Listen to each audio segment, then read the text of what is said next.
Alright, so you're going to go on a whitewater rafting trip. They give you two sets of people. So, if we were to think about how this graph would look, number would be on this axis and the price would be on this axis. So, prices are y, number is our x. So they give us two data points. It's basically like topic 5 part 1, or part 2 rather. So we have 3,104 and we have 6,158. So our variables here would be x equals the number of people on the trip, and y equals the total cost in dollars. So we want to write it as a function. I'm going to have to do my work down here because I'm going to run out of room a little bit. So first we need to find our slope. We want an equation like this. Y equals mx plus b. To find our slope, our m is 158 minus 104 over 6 minus 3, which gives us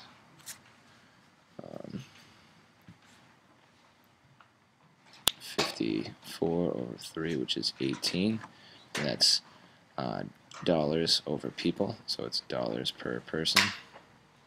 There's our slope. And now we want to find the y-intercept. So we know our slope is 18. So we have y equals 18x plus b. We have to plug in one of our points. Let's use the smaller one, I guess. So plug 104 in for y and plug 3 in for x. Get 104 equals 54 plus b. So minus 54 minus 54, 50 equals b. So our equation is y equals 18x plus 50. There's our equation. If we want to know for 10 people, we just plug that in for x. Y equals 18 times 10 plus 50, which is 180 plus 50 equals $230 for 10 people. Alright, so here they give us the yearly membership is $99 plus $5 per class. So that per class is going to be our slope. The initial price is going to be our y-intercept. So declare your variables. X equals, so we want to write our total cost, so that's our y, for membership as a function of the number of classes, so that's going to be our x. X equals number of classes, and y equals the total cost per year. So they give us the slope and y-intercept, so it's simply y equals 5x, $5 times every class, plus $99 initial fee.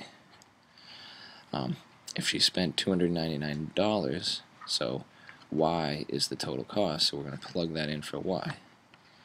$299 equals 5x plus 99, and we just solve that. We get 200 equals 5x, so 40 equals x. So that means there were 40 classes that year that she took. Alright, one more. Let's do number 7. So use the graph to write. What's the y-intercept on the graph and what does it represent? Well, we're looking at some company's profit versus the number of items it sells. The y-intercept would be down here, and that's a negative 100. So the y-intercept, I like to give it as a coordinate pair, is 0, negative 100.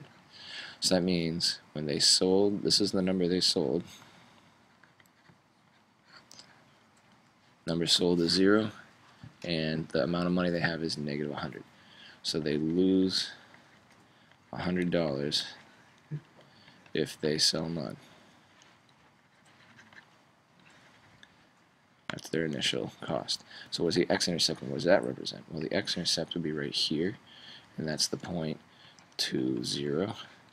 And so that represents number sold, and this is money they're making. So they're making 0, but here they were losing money. So this is called the break-even point, when they're not losing any money and they're not making any money.